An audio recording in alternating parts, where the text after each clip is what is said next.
আমাদের বিয়ের 11 বছর পরেও যখন আমার সন্তান হচ্ছিল না, তখন আমার স্বামী দ্বিতীয় বিয়ে করেন এবং সেই মাসেই আমি টেস্ট করে জানতে পারি আমিও মা হতে চলেছি। আল্লাহর কাছে অনেক কান্না করে বলেছিলাম, আল্লাহ গো, দিলেই যখন তাহলে আরেকটা মাস আগেই দিতে। আর আমার বাচ্চা পেটে আসার জার্নিটা কিন্তু আমার জন্য মোটেও এতটা সহজ ছিল না। মূলত আমি কনসেপ্ট করেছিলাম IVF এর মাধ্যমে। আজ থেকে 11 বছর আগে পারিবারিকভাবে আমার হাজবেন্ডের সাথে আমার বিয়ে হয়। আমাদের বিয়ের 1 বছর পর থেকে অনেক চেষ্টা করেছি বাচ্চা নেওয়ার জন্য, কিন্তু কিছুতেই বাচ্চা হচ্ছিল না। কত কবিরাজ, কত ফকির, কত পীর, কত ডাক্তারই না দেখাইছি, কোনো লাভ হয়নি।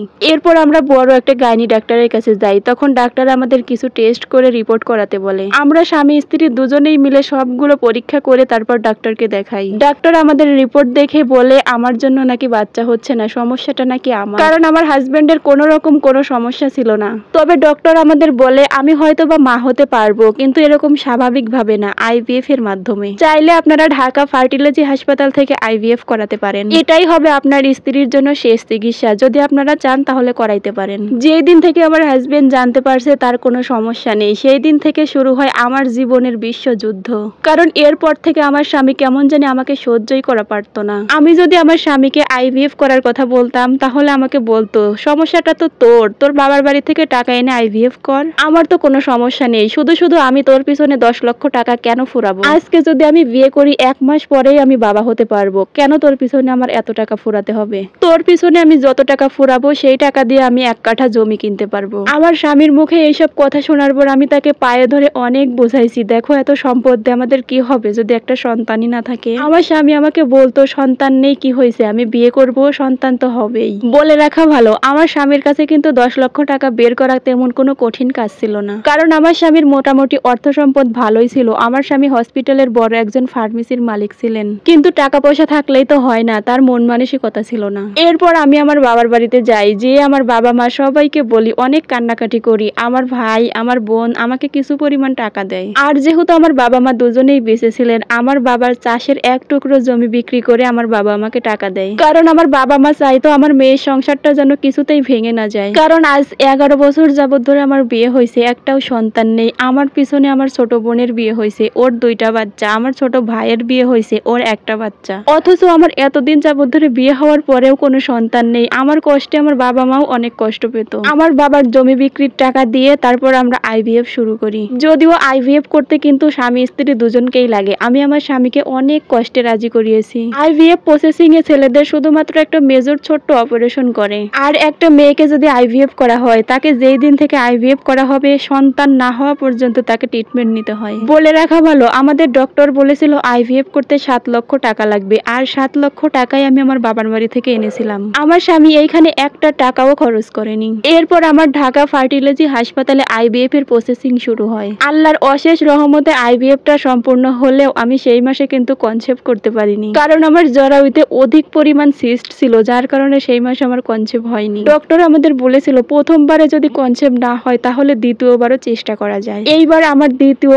IVF এর প্রসেসিং শুরু হয়। আর বলে রাখা ভালো, দ্বিতীয়বার IVF করতে তারা মাত্র 50,000 টাকা নেয়। আর প্রথম অবস্থায় যখন IVF করায় তখন 4 লক্ষ টাকা তারা জমা নেয়, আর ধীরে ধীরে ওষুধ কিনে খেতে হয়। শুধুমাত্র তারাই জানে যে IVF করতে আসলে কতটা কষ্ট।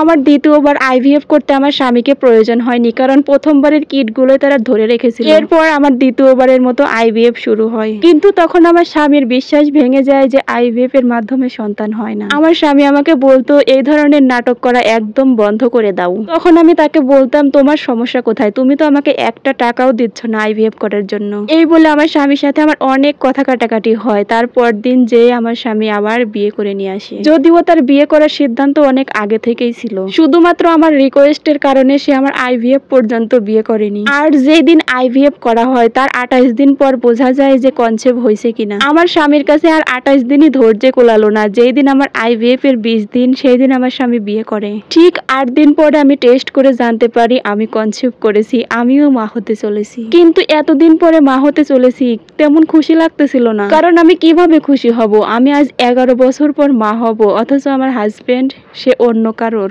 বলে রাখা ভালো, আমার হাজবেন্ড যেই হসপিটালে ফার্মেসি দিয়েছে সেই হসপিটালের মালিকের মেয়েকেই তিনি বিয়ে করেছেন। এর আগে আমি ওই আপুটার বিষয়ে অনেক কথা শুনতাম আমার হাজবেন্ডের কাছ থেকে। এর আগে ওই মেয়েটার 3 বার বিয়ে হয়েছে, সে এখন বাবার বাড়িতেই থাকে। এখন তো সে আমার হাজবেন্ডের সাথে থাকবে তার বাড়িতে। আমার হাজবেন্ডের বিয়ের 8 দিন পর আমি যখন তাকে জানাই আমিও মা হতে চলেছি, তার পক্ষ থেকে কোনো রেসপন্স পাইনি। এতে করে বোঝা গেল আমি মা হতে চলেছি। এই বিষয়টা আমার হাজবেন্ডের কাছে ভালো লাগেনি, কারণ সে এখন আর আমাকে রাখতে চায় না। সে তো এখন নতুন বিয়ে করেছে। আমিও তার জীবনে আর কাটা হয়ে থাকতে চাই না। এইবার আমি আমার বাবার বাড়িতে চলে আসি। আমি আমার বাবার বাড়ি থাকাকালীন আমার হাজবেন্ড কোনোদিনও আমাদের বাড়িতে আসতো না, আমার সাথে যোগাযোগও করতো না। প্রেগনেন্সির সময় যদি একটা মেয়ে তার স্বামীর সাপোর্ট না পায় তাহলে কতটা ভেঙে পড়তে পারে বোঝেন। আমি অনেকটা ভেঙে পড়েছিলাম। আজ 11 বছর পর মা হতে চলেছি। আমার মনে কতই না আনন্দ থাকার কথা, কিন্তু আমি প্রতিনিয়ত একটা কথাই ভাবতাম, এই বুঝি আমার স্বামীর ঘরে কে যেন শুয়ে আছে, এই বুঝি আমার স্বামী আমার অধিকার তাকে দিয়ে দিচ্ছে। সব সময় এইগুলোই মাথার মধ্যে ঘুরতো। আমার প্রেগনেন্সি জার্নিটা একদম সহজ ছিল না। এভাবেই আমার প্রেগনেন্সি টাইমগুলোই কেটে যায়। এভাবেই যখন আমার প্রেগনেন্সির 9 মাস চলে তখন আমি 2টা টুইন বেবির জন্ম দেই। আলহামদুলিল্লাহ, আল্লাহর অশেষ রহমতে আমার 2টা ছেলে সন্তান হয়। এতদিনও আমি আমার বাবার বাড়িতেই থাকতাম। আমার আর আমার স্বামীর মধ্যে কিন্তু ডিভোর্সও হয়নি। আমার সন্তান হওয়ার পর আমার ভাইয়েরা ফেসবুকে স্ট্যাটাস দেয়। আমার স্বামীর সাথে কিন্তু আমার ভাইদের অ্যাড ছিল। সেইখান থেকে দেখার পরেও আমার স্বামী আমাকে দেখতে আসেনি। আমার ভাবিরা আমার স্বামীকে ফোন দিয়ে বলেছিল, ভাইয়া আমাদের মিষ্টি দিবেন না, আপনার তো 2টা ছেলে সন্তান হয়েছে। তখন আমার স্বামী আমার ভাবিদের জানায় সে এখন যেতে পারবে না, সে এখন অনেক ব্যস্ত আছে। এমনকি আমার বৃদ্ধ বাবা পর্যন্ত তাদের বাড়িতে খবর দিতে এসেছিল, কিন্তু তারা আমার বাবাকে সবাই মিলে অপমান করে তাড়িয়ে দেয়। এ পর্যন্ত ছোট থেকে বড় হয়েছি, আমি আমার বাবার চোখে কোনোদিনও পানি দেখিনি, কিন্তু সেই দিন আমার বাবা অনেক কান্না করেছিলেন। আমার বাবা তার চাষের জমি বিক্রি করে আমাকে চিকিৎসা করিয়েছে। কত কত খুশি ছিলেন আমার বাবা, কিন্তু আমার বাবার সব হাসি খুশি জীবনটাই ভেঙে যায়। এরপর আমার ভাইরা সিদ্ধান্ত নেয় এই বাড়িতে আমাকে আর আসতে দিবে না। আমার বাচ্চা হওয়ার পর আমার স্বামীর সাথে আমার ডিভোর্স হয়ে যায়। এরপর থেকেই আমরা এখন আলাদা থাকি। এখন আমার বাচ্চাদের বয়স 3 বছর। আমি এখন আমার সন্তানদের নিয়ে আমার বাবার বাড়িতেই থাকি। জীবনে নতুন করে আর কারোর সাথে সম্পর্কে জড়াইনি। কিন্তু আজ 3 বছর পর তার মনে হয়েছে সে বাবা পরিচয় দিতে আসছে, কারণ সে যে পরে বিয়ে করেছিল সে তো কোটিপতির মেয়ে। সে তো কখনোই আমার স্বামীকে দাম দেবে না, সে কখনোই আমার স্বামীকে সম্মান করে না। শুনেছি সেই নাকি অন্য ছেলের সাথে পালিয়ে গেছে। এখন নাকি আমার স্বামীর আমার সন্তানদের কথা খুব বেশি মনে পড়ে। আমার বাবার বাড়ির আশেপাশে যত মেম্বার, চেয়ারম্যান, বড় বড় পারামানিক আছে সবাইকে আমার স্বামী ধরেছে। সবাইকে বলে আমাকে যেন আবারও আমার ভাইরা তাদের বাড়িতে যেতে দেয়, কিন্তু আমি আমার জীবনে আমার সন্তানদের নিয়েই পার করতে চাই। আমি সেই বেঈমানটার কাছে আর ফিরে যেতে চাই না। আচ্ছা যাই হোক, এই সম্পূর্ণ স্টোরিটা কিন্তু ময়মনসিংহের একটা আপু পাঠিয়েছে।